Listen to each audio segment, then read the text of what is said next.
The room smells of vinegar and wet wool. A fire struggles in the hearth, but the air still feels cold. The kind of cold that sits on the skin and refuses to leave. Outside, the December night presses against the windows of Mount Vernon. Frost gathers on the glass like breath from the grave. Inside, a man who once commanded an army cannot swallow his own saliva. He tries to speak, and the sound does not come. Only a strained whisper, torn apart before it becomes a word. Each inhale is a negotiation. Each exhale, a surrender. How does power end? Not on a battlefield, not beneath a falling flag, but in a quiet bedroom, while three physicians stand at the foot of the bed, arguing softly over what to do. The date is December 14th, 1799. He is George Washington, and he is suffocating. His throat is closing, slowly, relentlessly, the flesh swelling inward as if the body itself has decided to seal him away from air. Acute inflammation of the epiglottis. They do not yet have that language. To them, it is a dangerous swelling. A quinsy, a disorder of humors, something to be balanced. And balance in that century means removal. The first bowl is brought forward.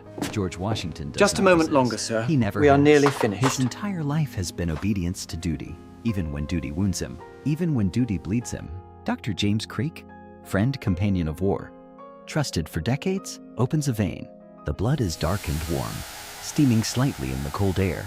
They believe grows they are weaker saving by him. the moment. This is important to The understand. throat swells No one still. in that room I fear the believes general they has are but killing the hours most important left. man in the United States. We must They are prepare doing what medicine has ourselves. taught them since antiquity. Illness is excess. Fever is imbalance. Remove the blood. Remove the disease. And so they wait. But the breathing does not improve. It worsens. He tries to sit upright, instinctively. What the is body it? searching I'm for awake. space, for air. I'll come at For once. one merciful pocket of oxygen. His hands grip the bed sheets, not in panic, but in effort. A soldier's effort. Controlled and quiet. Doctor, Apologizes for being difficult. going. This is the strange burden of leadership. Even while dying, he worries about inconveniencing others. Another basin is filled. More blood leaves him. The ticking clock has begun, though no one hears it.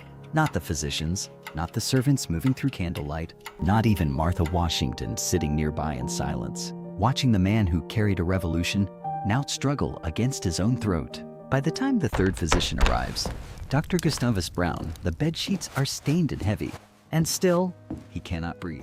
There is a younger doctor present, Dr. Elisha Dick, less experienced, less revered, which means less trusted.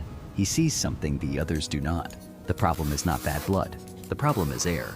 He proposes something radical, a direct opening in the throat, a surgical passage, a tracheotomy, crude by modern standards, dangerous by the knowledge of the time, but it would allow breathing. For a moment, history pauses. The older physicians hesitate. We must bleed not him out of again cruelty, immediately. but out of certainty. It is the The only confidence way. of established Don't kill knowledge him, Doctor. to cut open the He's throat too of weak George for Washington another feels drop. reckless, The fever is almost rising. barbaric, We must too act experimental, too decisively. new. And beneath their reasoning is a quiet fear. If the procedure fails, they will have personally caused the death of a national symbol. So they choose what feels safe. They continue what feels familiar. They continue removing blood. By the end, between 80 and 90 ounces have been taken. Nearly half of the blood in his body, gone in less than half a day.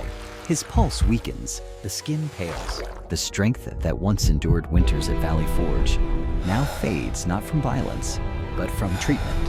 He understands. Near the end, he no longer asks to be saved. He begins giving instructions. Ride through the night, calmly, Lieutenant. Do not carefully. stop until He these arranges orders are his delivered. papers. He speaks enemy about is burial. closer than we know. He thanks them. There is no anger. I in thank them, you, gentlemen, only for your acceptance attentions. and exhaustion. The final Do not breaths be are troubled shallow, by the each one outcome. smaller than the last. The swelling in his throat still denies him air, but now something else denies him life. Absence, quiet, emptiness moving through veins that once carried a nation's hope. He survived bullets. He survived war. He survived 8 years of leadership under relentless scrutiny, but he could not survive care. The tragedy is not incompetence. It is faith. Faith in tradition. Faith in authority. Faith that what has always been done must always be right. The clock stops before midnight, and in that candlelit room, the most powerful man of a young republic does not die from his illness alone, but from a simple ancient human flaw, certainty. Certainty killed the night, but morning explains the night, because what happened in that bedroom did not begin on a winter evening. It began decades earlier, in the slow shaping of a man who trained himself never to stop. But death did not arrive in that bed. It arrived 2 days earlier, on horseback, December 12th. The sky was a bruise of purple and gray. A mix of snow, hail, and rain began to fall. Washington, stubborn, dutiful, refused to stop. He rode for 5 hours. By the time he returned, his coat was heavy with ice, but he did not change. He sat down to dinner. Still wet morning had always come early for him. Long before a nation ever learned his name, he lived by routine. Dawn light over fields, frost on the soil, boots touching the floor before the sun cleared the trees. Order was his comfort. Structure was his shield. A man can control a schedule, even when he cannot control the world. But power does something quiet to a person. It removes the possibility of honesty. To the public, George Washington existed as an image, a figure of calm certainty, permanence, the steady hand of a new republic, the father of the United States. To himself, he was a man who rarely slept deeply. Letters filled his nights, endless correspondence, endless decisions, endless expectations. Every word he wrote carried consequence. Every silence carried suspicion. He learned to measure language the way a general measures gunpowder, carefully, sparingly, aware that a single spark could travel far beyond intention. Leadership is not loud, it is heavy, and the heaviest part is loneliness. He trusted very few people, not because he was cold, but because trust had a cost. During war, he watched friends die. During politics, he watched allies turn. Admiration surrounded him, yet intimacy retreated. A nation leaned on him, and so he could lean on almost no one. There is a peculiar isolation reserved only for the necessary man, the person everyone needs, but no one truly knows. He understood something others did not. The presidency was not a throne. It was a burden that could swallow a human being whole.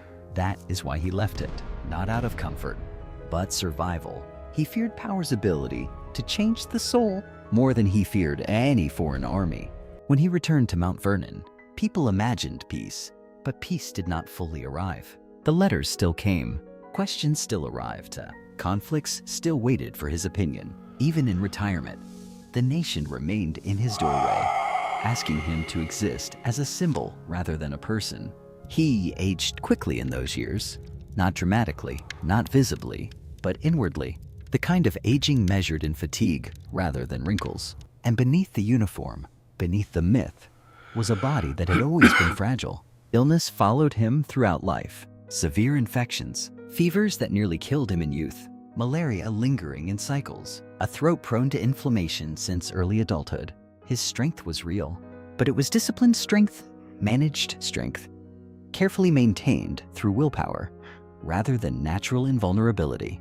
The public saw endurance. He felt maintenance. He understood his mortality more than those who worshipped him. Perhaps that is why he spoke often of death calmly, not morbidly, practically. He kept instructions prepared, papers organized, affairs orderly, not because he expected to die soon, but because he knew responsibility continued even after breath stopped.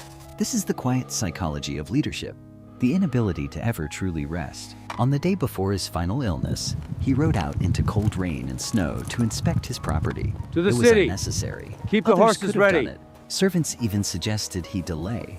He went anyway, not out of stubbornness alone, but identity. Action defined him. To stop working felt, in some way, like ceasing to exist. The man who carried a revolution could not quite learn how to simply be a private citizen. He returned soaked. He did not change immediately. He went to dinner, spoke little, and ignored the chill settling into his throat. Here is the human moment history often misses. Not a grand decision, not a political miscalculation, not an enemy's plot, a small choice, the belief that endurance is always virtue, the habit of pushing the body past its warning, the lifelong reflex of responsibility over self-care. By nightfall, his voice grew hoarse. By morning, he could barely speak, and still, he minimized it. Great leaders often share a dangerous trait. They are practiced at absorbing discomfort. They dismiss pain because they have survived worse. They delay care because they have outlasted hardship before. But the body does not negotiate with reputation. It does not recognize titles. It does not care that a nation depends on you. Inside his throat, swelling quietly, advanced. Tissue thickened. Airway narrowed. A simple biological process. Indifferent to history. Indifferent to heroism. For decades, he had faced visible enemies. Armies, wind hunters, politics, doubt.